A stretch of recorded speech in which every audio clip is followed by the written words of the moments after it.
guys, welcome back to Exposing Rachel and Benjor. Today we're talking about the signs that your husband is gay! Denial, what's the TikTok trend? What? Denial is a river in Egypt. Oh, What did your husband do that made you uncomfortable? I made he went down. Down where? How's it going? Lucy, stop it! Denial is a river in Egypt! Your husband is gay! What we really mean is that your husband is not straight, right? He may be gay, he may be bi, he may be something, but not straight. Now we can only talk about that because I am not straight, and when we got married we were really religious, we're Mormon, and of course I thought that I was never going to tell anybody that I wasn't straight, but eventually I was able to tell my wife, and because I am still very attracted to women, of course we're still together and we're still doing great, but that's not the case for a lot of people, unfortunately. yeah, and it's one of those things that even before we were married, I mean, we got married pretty quickly, but even while we were dating, there are just some little things that I would see that would make me think, like, I wonder if he is 100% straight, right? And so that's some of the things that we're going to be talking about is if, you know, there are some signs that maybe your spouse is not totally 100% straight. So what was the first thing that you noticed that made you think, you know, he's probably not straight? By the way, we're going to be dyeing her hair in the meantime here. We're going to talk about Another this, sign. A sign and a benefit. Amen. Because you save money with the hair salon because he's fucking talented. I'm a military brat raised in a hair salon, so I'm good at both things, the house and the hair. It's true, and he actually, before we get into it, he has a video that just came out called Odd Goal, and it's all about his experience with growing up, you know, going to military Closeted, school. right? Yeah, so it's an amazing video, so we'll actually put the link here so that you can go and watch it, because it's a really, really great emotional video and also just a vibe. So go watch that here. But to answer your question, one of the things for me is that he took a pretty big interest in the things that I like would wear or the way that I did my makeup. This is more after we got married, but he just had like this interest in like what I was wearing, or to be like, oh, that doesn't look good, or that does look good, that looks amazing, or like we would go to thrift stores together and he would pull out the best stuff and be like, you should get this, and like it's one of those things where like Gays have fucking great taste. What can we say? And so, as a bi man, I was lucky to be very creative, and that's how we pay the bills. Like, a lot of my work has been, before I started my business, it was all very creative work, right? I was like a content creator for a big company, and I used my eyes a lot, and so as a consequence, yeah, I do have great style and I had great taste. oh yeah, like these are benefits, and so this is probably a benefit in your marriage or relationship if you see that he is taking a big interest on like buying you things, or you know, talking about you should do your hair like this, or like he would send me, and still does, like things on Pinterest or Instagram like, this makeup's so cool, you should do this. And honestly, that's a huge perk to our relationship, one that I really love, and I think one that makes us less just like roommates and like a boring straight couple is like, he's like my best friend, and also he's like the Kanye to my Kim. Like, he helped me have such a good style glow up. So it's just one of the things, and again, these are all just kind of stereotypes, but stereotypes are there for a reason. They exist because for the most part they're true. So that was just one. But I guess that's the theme of this video, right? Because we're talking about a lot of stereotypes here, but I think stereotypes are also about kind of statistics, right? That maybe 95% of the time it is accurate, or maybe even 90%, 85% of the time it is accurate. And then there's always the 10, 15, 20% of the time.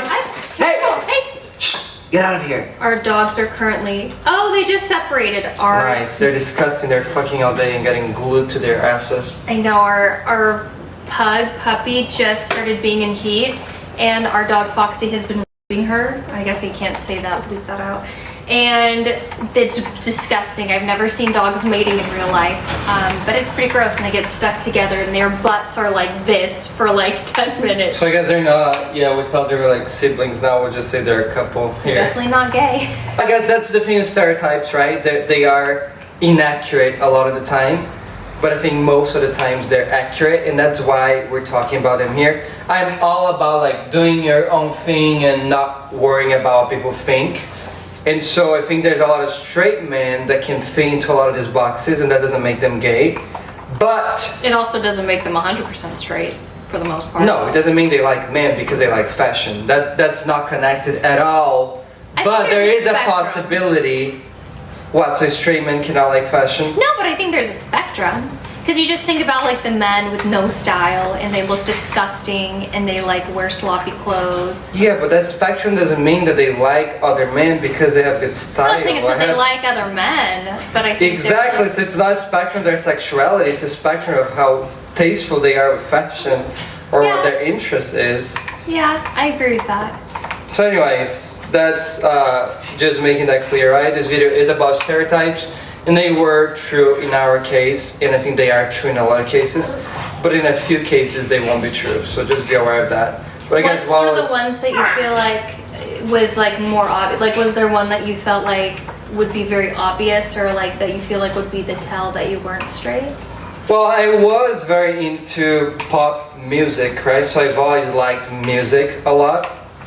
And so I always liked Lady Gaga. And of course, you look at her concert, 97% of people are gay or not straight in those concerts. It's like that tweet that was like, this guy commented on Lady Gaga's video, and it was like 10 years ago, and he's like, I love Lady Gaga and I'm straight. And then like 10 years later, he commented on Never his mind. comment. He's like, just kidding, I was gay.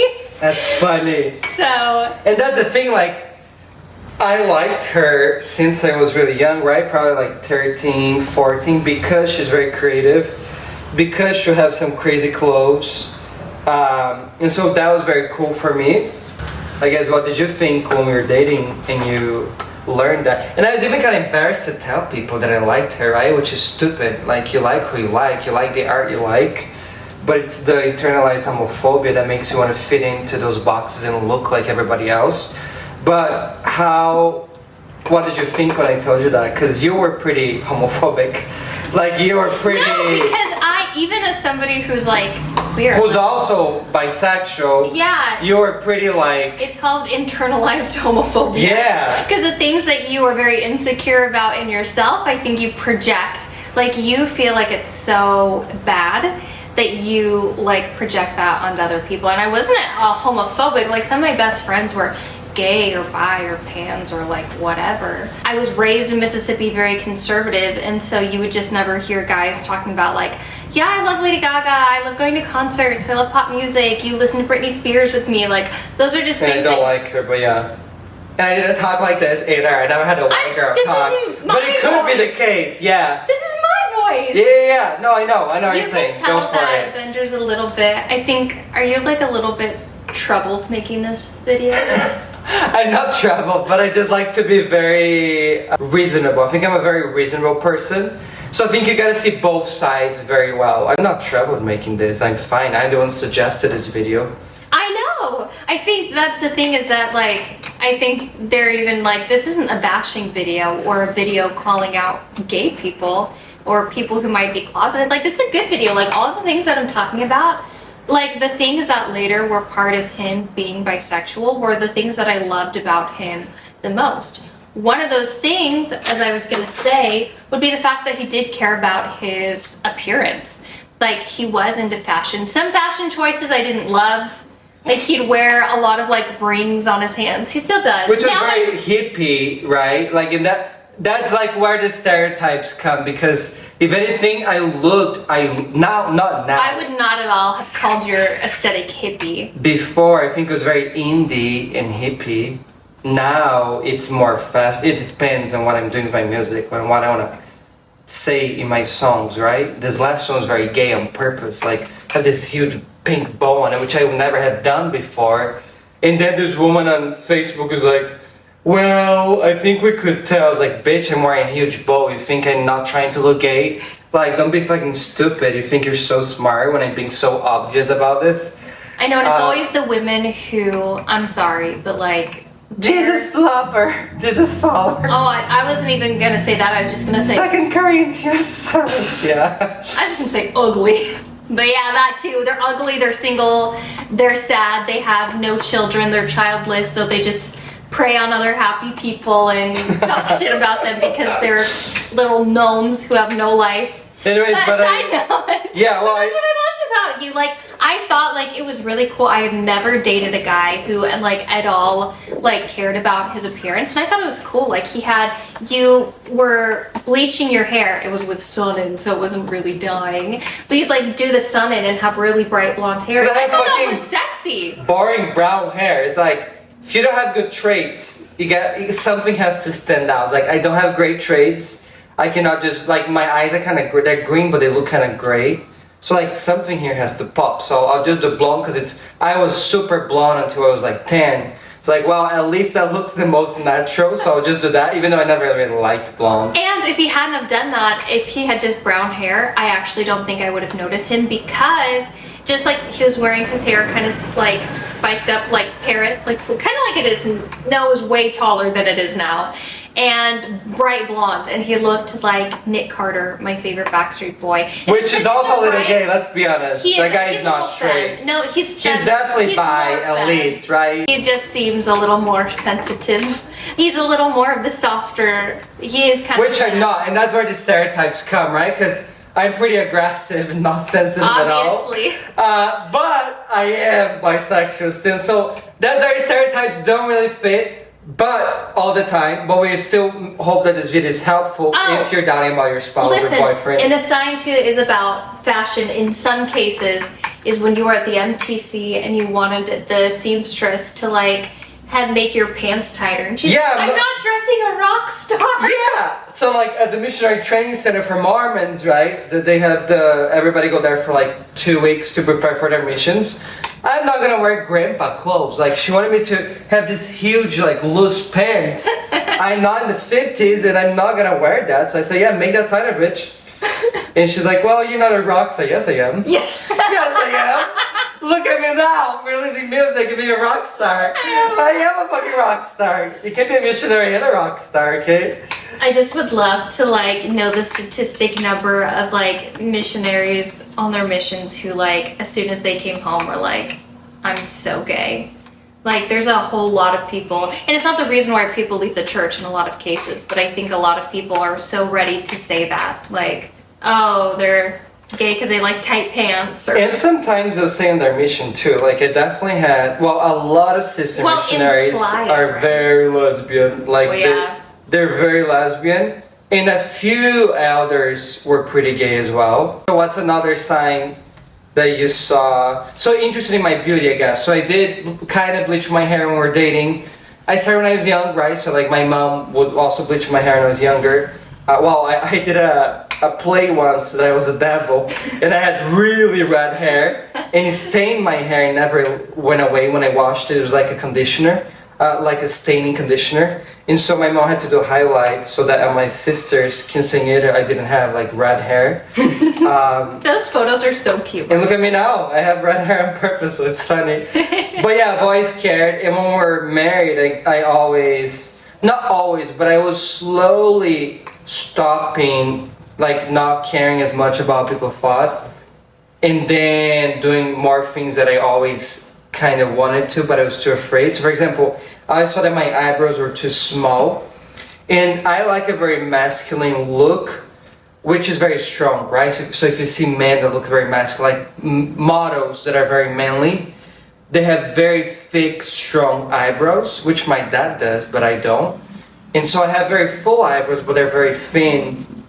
And so that's, I guess, one of the first things that I started working on, like when we got married, which was trying microblading, which is tattooing your eyebrows. And I was really scared because I was like, gosh, it is gonna look very feminine, right? Like I've never seen a guy do it.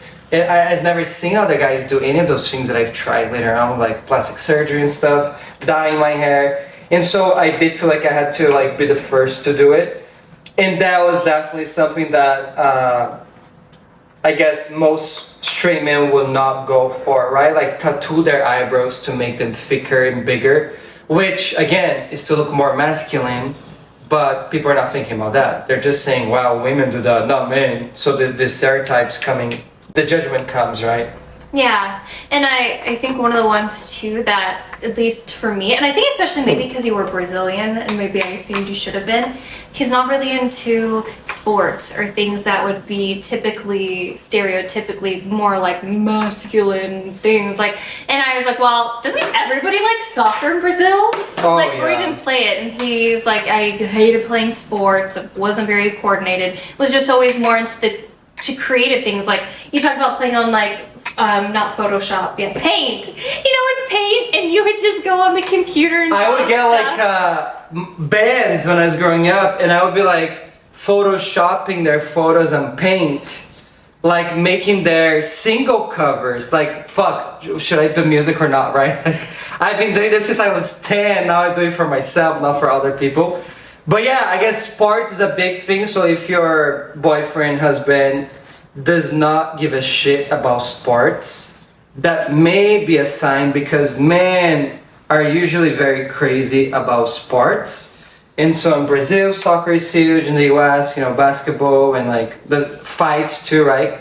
Men are really into fights, which actually my dad was into fighting.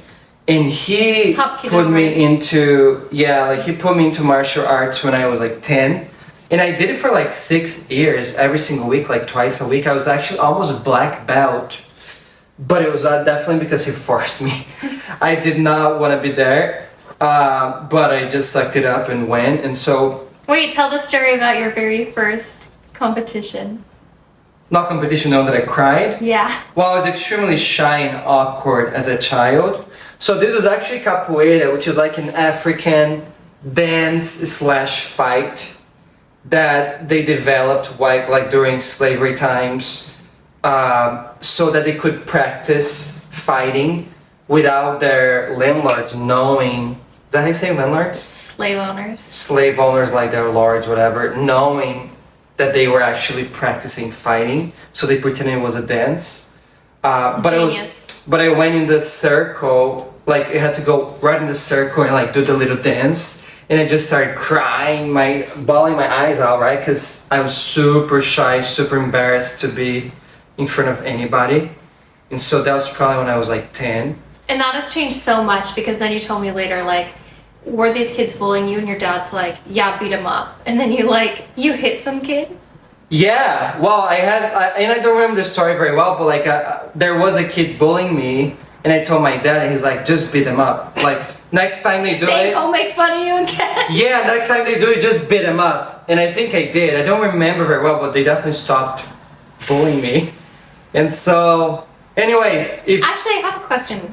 Yeah. Not about that, but I wonder, because not just in the part of being very shy and very timid, but for you, did you ever feel like a lot of this like very passionate, crazy, assertive personality, did you ever feel like that came because you felt like you were like hiding other sides of you? Or do you think you would have just been like that regardless? You mean that I'm loud now because I wasn't when I was younger? Yeah, like you have a very assertive, dominant personality. And I'm just wondering if that has always like been just because that's who you are. Did you ever feel like you were like forcing yourself maybe to be more assertive because you wanted to like maybe cover look the more fact? masculine? Yeah. Not at all. No, I've been this way since I was 14, pretty much. I think like at 14 I gained my personality. And I was always like loud and fun and happy. Now, I was also kind of trying to blend in and not look as gay, right? And so like, I wouldn't really tell everybody that I like Lady Gaga. I wouldn't tell my friends at church, or really like most people. So a lot of parts of me I would definitely hide and not tell people. But I was already pretty loud, just not as confident, I think. Maybe just because we've been married and I see more of like the real you. But I also feel like the longer we've been together, I see more of the like assertiveness. But I think that just comes with not giving a fuck about things too, right? It's definitely about not giving a fuck. Cause like, one of the things the Mormon Church really controls like everything you think and do and say. Any religion really does, right? Well, any high control religion, right? Like they tell you like everything you should believe and do and say and how you should act and all of that. And so I think it's just getting rid of those layers of like what I'm expected to do and just be myself. For example, with bad words, right? Like we've always kind of said bad words to each other at home, but to our family or friends, we would always, and not say as much to each other, we would kind of try to like police ourselves and not do it. But when we did, we're like, oops, let it escape. And then when we left the church, we definitely say a lot now, and it just feels really good to not be watching what we say, right? Like, oh my gosh, you shouldn't say that. Oh my gosh, the Holy Spirit doesn't like that. I know, like, I remember us literally like having a family home evening, which in the church is like having like little family spiritual devotionals. And the whole one was about like bad words and we shouldn't be saying them. We were gonna do like a swear jar, like putting $1 in every time or some kind of punishment. And it's like, for saying the word ass, like it just doesn't seem like it's so dumb. But it actually, that reminded me of another thing that somebody might not be 100% straight. Again, this is very situational. But you were mentioning to me about always having a lot of not girlfriends, but girls who were friends, like feeling like you didn't really fit in with a lot of the guys. Not that you fit in 100% with the girls either, but it sounded like with girls you just kind of felt more in your element, or what about that? Definitely, yeah. In school, I definitely did not fit in with the guys because one, they're all into sports, right? All they cared about was soccer. I did not care about sports at all. As I got into high school, they're all about drinking and fucking, and I was the holy boy, like the holy Mormon boy, right? So I didn't do any of that. I did like partying and like going to nightclubs, but I didn't do any of that. So the older I got in school, like the more disconnected I felt to the guys because we didn't connect in our interests and we didn't connect in our lifestyle. Right? Now, luckily in the church, I always had a lot of guy friends because I definitely connected way better with them because they're all like clean boys, right? They are all fun and stuff, and we talked a lot about girls, but they were not trying to have sex with them, they were not drinking, they were not doing any of the things that I thought were wrong. In the church, I always had guy friends, but yeah, in school, I definitely didn't fit in with the guys. That probably is like one of the reasons why I fell for you so quickly, because I remember always thinking like, when I get married, it was always told by like, friends who are married or like by your parents, like your partner's not gonna be your best friend. Like it's not like being with one of the girls, like it's always gonna be like, okay, I have my girlfriends that I confide in and they're my real friends, and then there's your partner, and like, oh, men aren't gonna gossip with you. Men are gonna think a lot of the stuff you care about is trivial. They're not gonna care about what you're wearing. They're gonna like the same things that you like. And so I think for me that was something that made me fall for you so fast, because I did feel like I was not hanging out with one of the girls in the sense that you were girly, because you weren't at all, but just like the fact that we could share common interests just made me feel so safe with you. Because that whole thing going on about like women choosing would you rather be in a room with a man or a bear?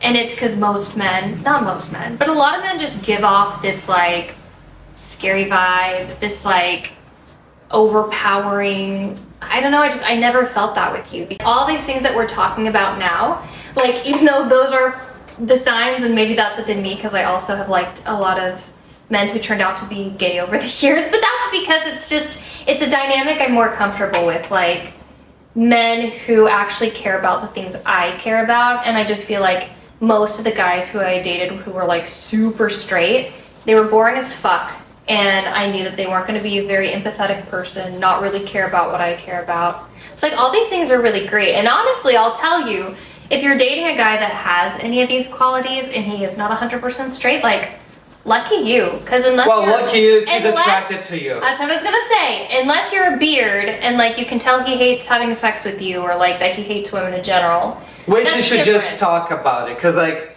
we were in a very religious environment that we couldn't really like talking. I mean, I still wish you asked me that, and I wouldn't have come out, but I would have said. So you just would have lied. Well, I would have said, what were you? Would you lie? Because you were not straight, so you were lying to me too. I know, but that's always the thing. I would have told you if you told me. But that's why we didn't, because again, it's one of those things in the church, like you can have ideas, but you're not really gay if you're not acting on it, you know? And so that's why I never told him the fact that I had always had an attraction to girls, because it's like, well, if I'm not doing anything, you know, it's kind of like old unrepented sins. Like, you don't need to bring those up to your spouse because Yeah, well, they're it's like gone. if you like coffee but you don't drink it, are you a coffee drinker? Not really, right? So that's how they try to rationalize your sexuality. That if you're not doing it, you're not really that. But anyways, I think, you know, if that's your case now and you're not sure, you just gotta be honest and ask in a very tactful way. Don't be a jerk, but ask, you know, hey, I've just noticed these things that, you know, you're different than And I think most it's people super I've defensive, dated. they're probably gay. You're different than most people that I've dated in this way, and there are a lot of things that I like, or maybe don't, be honest. But I just want to make sure that you know that you're not lying or like setting yourself up for a bad relationship, and then ask about and have a real conversation about it. I think that's the way to deal with any concerns that you have, not just pretending they don't exist. What you're talking about and like having that conversation is like, for me, what I did instead is I would of course go to Google like before we got married, and I Googled like how to know if somebody is not straight, or how to know if the person you're dating is really attracted to you. I didn't want to get in a relationship where he was gonna leave me later. But I think the YouTubes that hurt me the most, and it's so ironic because as a bi person, I could vouch that these things weren't true. But when Benjor first came out to me as being bisexual, of course, what did I do? Again, I went to like YouTube, the internet, and would watch these videos that were like, if your husband's bisexual, it's just because you're not meeting his needs, and he thinks he wants a man because he's not satisfied, but it's just because you're not doing a good job. And even though me as a person who likes girls was like, that's totally a lie. Like, Benjor gives me everything I need, and that doesn't change the fact that I like titties. Like, it still like would hurt. So I think just instead of like letting Google be the end all be all, or even our experience, because again, ours is super concentrated in one relationship, but I think just having that conversation, because if they want to be with you, I mean, they're with you for a reason. And I think especially in this day and age, unless you're part of a high control religion, there's no guy who is gay or even bisexual who's going to stay with a woman and probably not be that open about it. I mean, don't agree with that. I think that even if you're not in a high control religion, if you're someone who cares too much about what people think, what your family thinks, what your culture thinks, if you're from the South or a very conservative place, then I think that even if you're not super religious, you can still be closeted. I guess it's like all those guys online who are like, I'm not gay, but I've been sleeping with. Yeah, there's this video, it's like so crazy. There's this channel, all they do is interview people anonymously, and they literally talk to a guy who's been married for like 30 years, and his whole thing is, I'm not gay, but I have sex with like 5 to 7 men a week, and I've been doing that hiding from my wife for the past 15 years. Like, what the fuck? First, like, how can you think you're not at least bisexual? He thinks he's straight. And second, how can you lie and like have a double life like that? And so, And how do you have time for that? it's just people who, it's the disconnect, right? Like they disconnect certain things. So they don't have to deal with their reality because they're too afraid of who they are. Which I have compassion for that, because, you know, we were taught how we should be our whole lives. And when that doesn't fit the mold, right? Like when we are different than we're told that we should be, we can deny who we are. You know, it's a process to accept who we really are. The things that we can't change, because I'm all about changing, right? Like my whole life. But what I do now, right, so I have a club called Reality Engineers Club. All I do there is helping people change. Like, how can they change their habits, make more money, be more successful, get into a relationship? Like, how can you manage, engineer your life to get whatever you want out of it? But certain things like your skin color and who you like, those are not things that you can change or that you should change. And those, I think, there are a lot of people really denying that reality, even if they're not in a crazy religion. I think that can still happen. But I think that again, honesty, right? Being able to ask questions and have a real conversation. Being tactful, not attacking the person. Because if they're struggling to accept themselves, you coming as a jerk and judging them, that's not gonna help either. So I think learning to talk in a very lovey-dovey way, but still have an honest conversation, that's gonna set your relationship up for success, whether you stay together or not. It's honesty and transparency, I think, is the biggest thing that will help anybody be happier and live a more genuine life. Since being able to be more open about who we are, like I've never loved you more, because the more that you know about somebody, I think it just gives you a door into who they are, and you have no judgment for somebody once you really love them. Like if you truly are in love with somebody, you like love everything about them. Yeah, I mean not everything, like but pretty much everything, and like there's nothing about you that I'm not crazy about. Like every single part of who you are, I'm obsessed with, and I think that you're the best person, the coolest person. I think that's the thing with those stereotypes. They do make you who you are.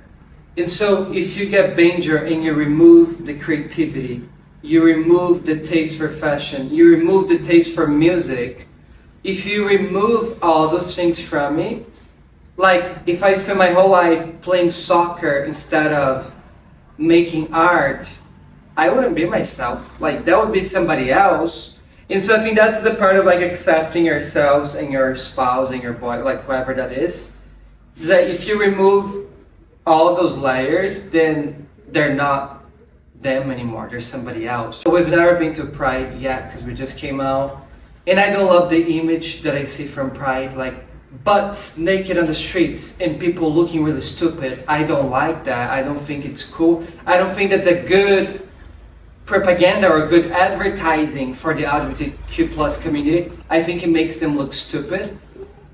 But I do think that there's a lot of power in turning shame into pride, right? Being embarrassed of liking pop music to owning it and being like, hey, I make fucking music now, and pop is one of the genres that I make. And so liking that since I was young, that's helped me become a better producer and songwriter now. And it's working for me, not against me. And it's how you find the people that you really truly connect with. Because if people are connecting with you based off of an image that's different, then I think people will always feel like you're a little bit disingenuous, right? But when you're able to actually be yourself and not be ashamed of any part of it, I think that's when you actually find friends, find people, find relationships with people who like love you because of like those things, not in spite of it, you know? That being said, then we're gonna let this sit here for another 20 minutes, wash it, and then if you wanna check out her wig, she actually sells her, so she only shows this part, and the rest is all fake and really nice I never and showed beautiful. this reality of my hair, but that's the truth. And so that's gonna be the link below, as well as my club for working your goals on really like becoming who you wanna be. Making more money, being more successful while working your personal habits, then click below, join for free. Subscribe for more, let us know in the comments what we should talk about next. And if you have any questions, let us know as well. I'm Benjor, stay crazy, going for those big goals and dreams in life. And that's Rachel, we'll talk soon. See ya. Bye.